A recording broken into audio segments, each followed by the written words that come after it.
Šis principā ir sacensību periods. Nosacīti izaicinoši tas ir, jo puiši katrs ir savā, teiksim tā, fiziskajā formā. Man ir mērķis pavisam viens no viņiem dabūt ārā maksimumu, lai viņi nav pārtrenēti, uzlādēti un gatavi augstas intensitātes slodzēm, kas mums būs turnīrā katrā spēlē.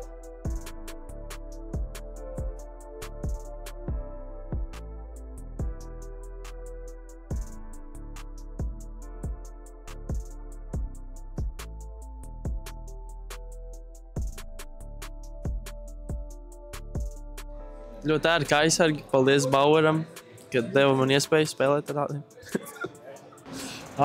Tuvojās pasaules čempionāts un CCMs piedāvāja uztaisīt formu Latvijas krāsās un, protams, piekritu.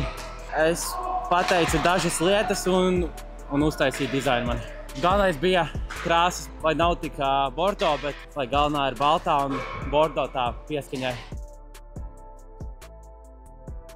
Viņš ir nedaudz pasīvāk, bet iet aizsargs, bet mēs saglabājam struktūru. Mums saglabājas struktūra, nevis mēs tur sabraucam un tagad nesaprotam, kurš tur ies un kurš tur neies.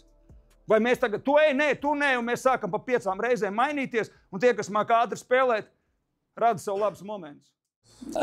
Spēlētāji cenšas, un tomēr tāda iekšēja konkurence arī ir. Mums ir netiks no šiem, kas ir šeit uzlaids viens aizsargs, viens uzbrucējs pieteikumā, tā kā puiši strādā.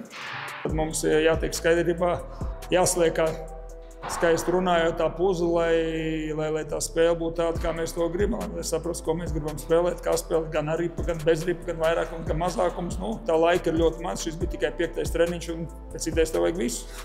Es saku, rītdienas spēle jau parādījās. It kā tur tev ir viens darīts, otrs darīts, trešais, it kā tām lietām, pamatlietām esam gājuši cauri, bet labākais rādītājs jau tā ir spēle.